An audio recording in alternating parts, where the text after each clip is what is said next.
Assalamualaikum warahmatullahi wabarakatuh. Kembali lagi dengan saya Arif di channel MMS Consulting, channel yang membahas tentang seputar perpajakan, aplikasi akuntansi, dan juga tips-tips pajak. Nah, hari ini saya akan membahas tentang bagaimana sih cara membuat SKD WPLN atau wajib pajak luar negeri.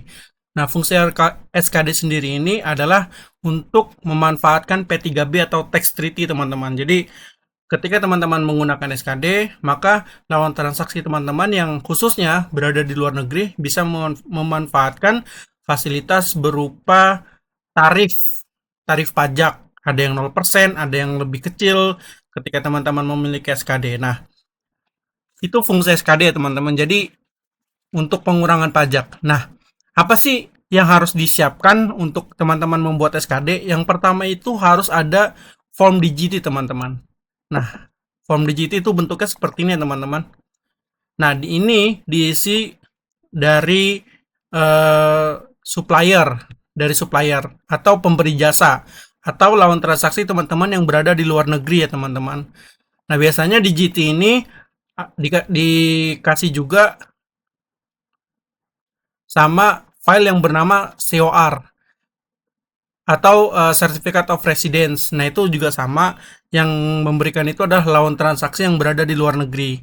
Nah, untuk dasar aturannya itu ada di Per 25 PJ 2018 ya teman-teman, untuk dasar pembuatan SKD-nya ini sendiri. Oke, selanjutnya gimana cara membuat SKD-nya? Teman-teman pertama harus membuka Cortex. Nah, teman-teman login di Cortex teman-teman. Nah, ketika teman-teman itu loginnya dengan memakai akun PIC, maka teman-teman harus melakukan impersonate badan dulu ya teman-teman. Oke, ini sudah impersonate. Lalu teman-teman masuk ke layanan wajib pajak, layanan administrasi, dan buat permohonan layanan administrasi.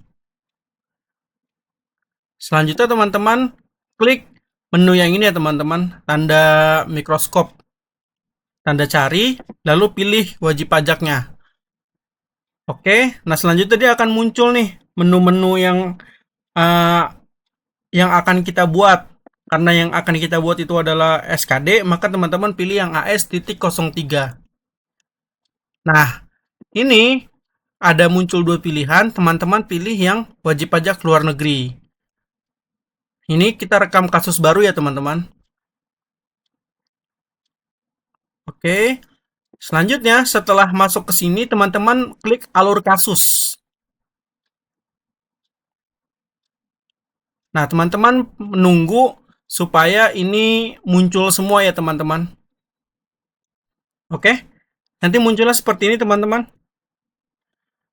Nah, sedikit kasih gambaran dulu bahwasannya sebenarnya membuat SKD ini ada substansinya, itu adalah memindahkan informasi yang ada di DGT ini ke dalam Cortex ya teman-teman. Kalau kita lihat strukturnya, di sini ada bagian satu. Jadi di DGT-nya juga ada bagian satu. Terus juga isi bagian satu juga sama persis teman-teman. Ini ada Tax Identification Number WPLN. Ini juga sama. Nah, jadi ketika teman-teman sudah memiliki form DGT, maka membuat SKD itu sangat mudah ya teman-teman. Nah, di sini teman-teman silakan lengkapi informasi yang dibutuhkan sesuai dengan form DGT teman-teman. Ini saya isi dulu sebentar. Oke. Nah, ini teman-teman, ketika teman-teman membuat untuk wajib pajak badan, maka teman-teman pilihnya itu yang non individu ya. Setelah non individu, silakan teman-teman lengkapi yang form bagian satu ini. Selanjutnya dilengkapi di bagian 2. Oke, ini sudah dilengkapi teman-teman. Selanjutnya teman-teman pilih bulan. Nah, bulan ini juga disesuaikan dengan SKD teman-teman. Karena ini hanya contoh, saya membuatnya 1 tahun ya teman-teman. Karena memang SKD itu ataupun DGT, dia umumnya itu berlakunya selama 1 tahun teman-teman. Nah, ini dilengkapi, dan tempat penandatangannya juga dilihat. Di sini ada tempat penandatangannya, terus juga kapasitasnya, terus siapa yang tanda tangan. Nah, dari kalau ini sudah diisi, teman-teman tinggal pindahkan ke sini. Oke, ini misalnya saya isi Malaysia yang menandatangani tanggal penandatangannya itu tanggal 8, pejabatnya yang menandatangani Rina, selanjutnya kapasitasnya itu adalah finance manager. Oke, selanjutnya alamatnya diisi di bagian 5. Ini kita isi sembarang saja teman-teman. Nah, kalau dia nggak memiliki cabang, teman-teman tinggal strip aja. Nah, untuk mengisi ini, teman-teman itu bisa lihat di pasal 5 dan pasal 6 ya teman-teman. Jadi kembali ke dasar aturannya, dia itu ada di pasal 5 untuk yang pertama ini, yang pertama di form bagian 5, dan pasal 6-nya itu yang ini untuk di bagian yang ini nih, bagian 6. Oke. Oke. Jadi teman-teman bisa catat di sini dia yes semua. Karena kalau tidak sesuai dengan isian ini teman-teman tidak bisa membuat DGT ya. Dia nanti jadi error.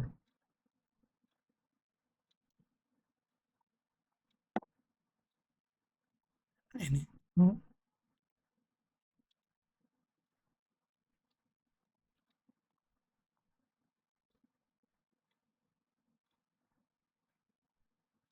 Oke.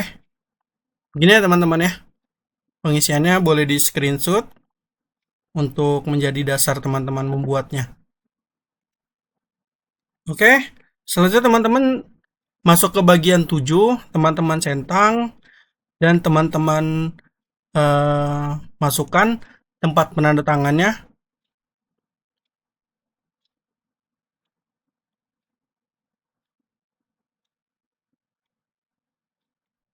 Nah, ini diisi dengan eh, wajib pajak yang dalam negeri ya, teman-teman. Di sini contohnya Jakarta, PT diisi tanggalnya, terus penerima pendapatannya misalnya Beni dan kapasitasnya itu accounting manager. Oke, selanjutnya teman-teman unggah dokumen. Tipe dokumennya teman-teman pilih hmm, sebentar. Domisili. Nah, teman-teman ketik aja di sini domisili, penyampaian keterangan domisili WPLN. Nomor dokumennya, nomor dokumen itu biasanya nggak disesuaikan aja dengan nomor internal perusahaan teman-teman karena di form DGT ataupun COR itu ada beberapa negara yang tidak ada nomornya teman-teman. Jadi bisa disesuaikan saja teman-teman. Nah, ini contohnya kita sesuaikan. Nah, untuk yang NIK atau NPWP ini, dia itu defaultnya itu pakai akun PIC. Nah, teman-teman ganti menggunakan akun badan teman-teman semua ya.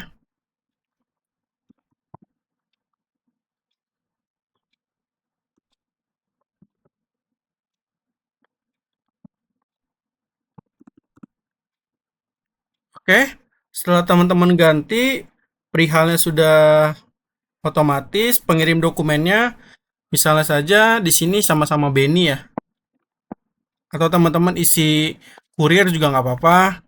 Keaslian dokumen originalnya, keaslian dokumen kita pilih original, deskripsinya kita strip-strip saja ya teman-teman. Klasifikasi biasa, bahasanya Inggris. Jenis pajaknya pilih yang unifikasi, karena memang kebanyakan fungsinya ini untuk membuat bukti potong PPh 26 ya teman-teman. Tahun pajaknya boleh pilih tahun 2025. Nah, bulan pajaknya boleh dikosongin. Lalu pilih file,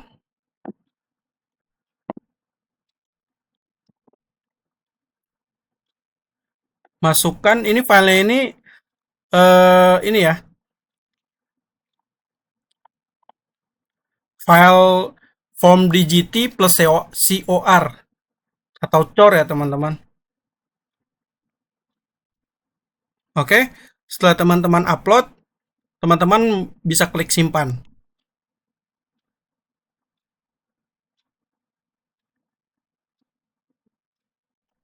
Nah, nanti dia akan muncul sukses ya teman-teman.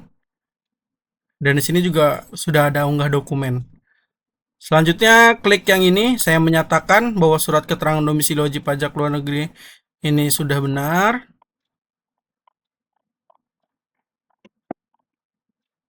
Lalu refresh pemenuhan kewajiban perpajakan. Ini kita submit. Oh, error. Sebentar ya. Oke, ini ternyata nomor formulir sama tanggal formulirnya belum diisi ya. Nomor formulir boleh teman-teman isi. Seperti yang tadi saya bilang bahwa kadang-kadang nomor COR itu di COR itu nggak ada nomor ya. Begitu juga dengan form DGT juga nggak ada nomornya. Jadi boleh disesuaikan dengan nomor internal teman-teman saja ya. Oke, sudah diisi selanjutnya. Nah, sudah bisa klik simpan. Selanjutnya refresh pemenuhan kewajiban perpajakan. Selanjutnya klik submit.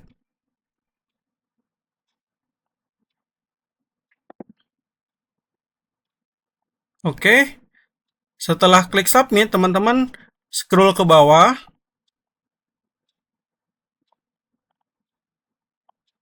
Nah, dia akan berubah ya. Nah, ini klik create PDF. Oke, deskripsinya kita isi.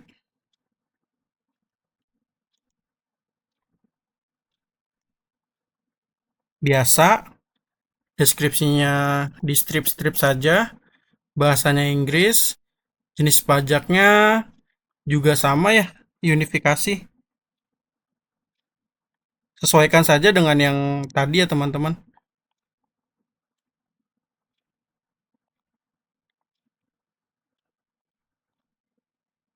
Nah ini pilih PPh pasal 26.